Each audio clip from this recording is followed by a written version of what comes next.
اس لیے منعقد کیا گیا ہے تاکہ ان بچوں کی بارگاہ میں خراج عقیدت پیش کیا جائے کہ جن کو مینار میں شہید کر دیا گیا ہے۔ ذرا آپ سوچیے کہ کتنا بڑا ظلم ہے کہ ان بچوں کو شہید کیا گیا کہ جو حصول علم میں مصروف تھے، جو اسکول میں پڑھ رہے تھے، ان بچوں پر حملہ کیا گیا۔ ذرا دلوں پر ہاتھ رکھ کر سوچئے کہ کیا وہ حملہ کرنے والے صاحب اولاد نہیں تھے؟ کیا ان کے دل میں بچوں کی محبت نہیں تھی کہ انہوں نے جنگ کا آغاز ہی بچوں پر حملہ کر کے کیا؟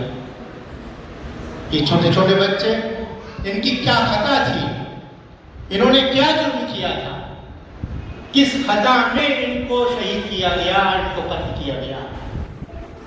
وہ پھول سے بچے، وہ پھول سی کلیاں، چھوٹے چھوٹے بچے، کہ انہوں نے کسی کا کیا بگاڑا تھا؟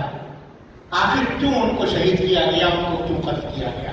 یہ ہمارا سوال ہے پوری دنیا سے کہ چھوٹے چھوٹے بچوں کو شہید کیا گیا۔ آج پوری دنیا میں سناٹا ہے، کوئی اس کے خلاف آواز اٹھانے والا نہیں ہے۔ دنیا میں بڑی بڑی تنظیمیں موجود ہیں کہ جو ہیومن رائٹس کی بات کرتے ہیں، جو بچوں کے حقوق کی بات کرتے ہیں، جو انسانوں کے حقوق کی بات کرتے ہیں۔ آج وہ ادارے کہاں سو رہے ہیں؟ آج وہ کہاں ہیں؟ کیوں آواز نہیں اٹھا رہے کہ آخر ان بچوں نے کون سی خطا کی تھی کہ جس کی وجہ سے ان کو شہید کیا گیا، ان کو قتل کیا گیا؟ ایک بچے کی اہمیت ہے معاشرے میں۔ ایک بچہ پورا ایک نسل ہوتی ہے۔ اگر ایک بچے کو قتل کیا گیا، گویا پوری نسل کو ختم کر دیا گیا، پورے خاندان کو ختم کر دیا گیا۔ جہاں پر 180 بچوں کو شہید کیا گیا، گویا 180 فیملیوں، 180 نسلوں کو قتل کیا گیا ہے۔ اتنا بڑا ظلم ہے، انسان اس کا تصور بھی نہیں کر سکتا۔ صاحبان اولاد ذرا سوچیں، روٹے کھڑے ہو جاتے ہیں تصور کر کے کہ آخر ان چھوٹے چھوٹے بچوں کو کیوں قتل کیا گیا؟ یہ پروگرام، یہ ایگزیبیشن اسی لیے منعقد کی گئی ہے تاکہ ہم ان بچوں کے ماں باپ کو یہ تسلی دے سکیں، ان کو یہ پیغام دے سکیں کہ اس غم میں صرف آپ ہی تنہا نہیں ہیں، بلکہ دنیا کا ہر باپ، دنیا کی ہر ماں آپ کے ساتھ غم میں شریک ہے۔ اس لیے کہ یہ واقعہ ایران میں ہوا، لیکن آج امروہہ میں ان بچوں کو یاد کیا جا رہا ہے۔ آج شہر شہر ان بچوں کو یاد کیا جا رہا ہے، قریہ قریہ ان بچوں کو یاد کیا جا رہا ہے۔ ہم بچوں کو جانتے بھی نہیں، بچوں کو پہچانتے بھی نہیں، لیکن ایک محبت ہے، ایک انسانیت ہے کہ اگر کسی کا بچہ مارا جائے گا تو وہ بچہ صرف اس کا بچہ نہیں ہے بلکہ وہ ہمارا بچہ ہے۔ آج اس انجمن نے یہ پیغام منعقد کر کے دنیا کو پیغام دیا کہ ان ماں باپ کو تسلی ہو جائے کہ یہ بچے صرف تمہارے ہی بچے نہیں تھے بلکہ یہ بچے ہمارے بھی بچے ہیں۔ یقیناً کتنا بڑا ظلم، اور دنیا خاموش۔ لیکن یاد رکھیں کہ مظلوم کا خون کبھی رائے گا نہیں جاتا، شہید کا خون ہمیشہ رنگ لاتا۔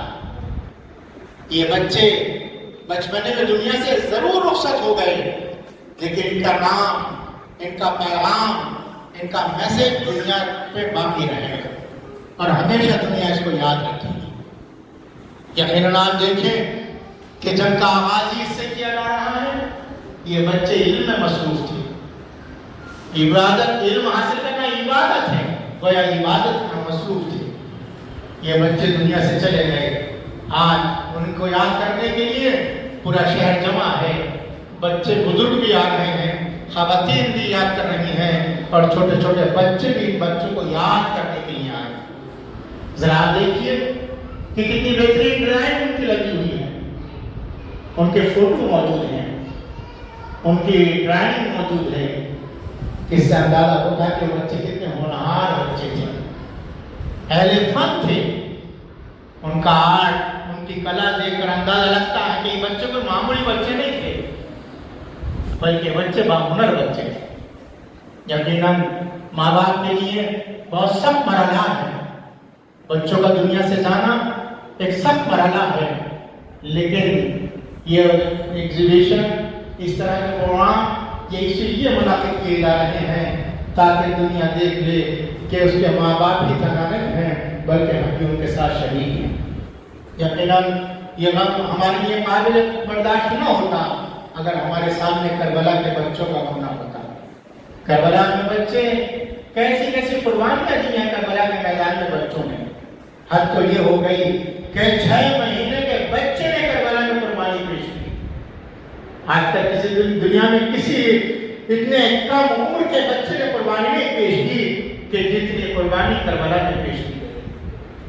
کربلا میں 6 مہینے کا بچہ شہید کر دیا گیا، گردن پر تیر مار دیا گیا۔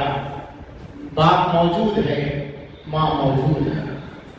میں ان بچوں کے ماں باپ سے یہی کہوں گا کہ ذرا علی اصغر کو دیکھو کہ علی اصغر کے ساتھ علی اصغر شہید ہو گئے، رباب سامنے موجود ہیں، بابا امام حسین موجود ہیں۔ کس طریقے سے رباب کو تسلی ہوئی ہوگی جب امام علی اصغر کو لے کر آئے ہیں تو امام کی ہمت نہیں ہو رہی تھی۔ کبھی امام آگے بڑھتے تھے، کبھی پیچھے ہٹتے تھے۔ بار بار یہی خیال تھا کہ میں رباب کو جا کر کیا جواب دوں گا، میں زینب کو جا کر کیا جواب دوں گا، میں سکینہ کو جا کر کیا جواب دوں گا۔ امام کبھی آگے بڑھے، کبھی پیچھے ہٹے۔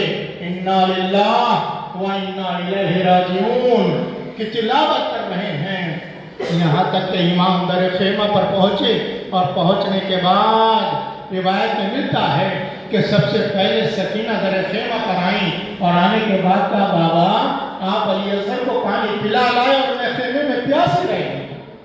کتنا سخت مرحلہ ہے ایک باپ کے سامنے کہ ایک چھوٹی سی بچی کہہ رہی ہے کہ آپ علی اصغر کو پانی پلا لائے اور میں پیاسی رہ گئی۔ بس عزیزو امام حسین آگے بڑھے، یہاں تک کہ رباب سامنے آئیں، کہے میرے والی و وارث میرے بچے کو پانی پلا لائے۔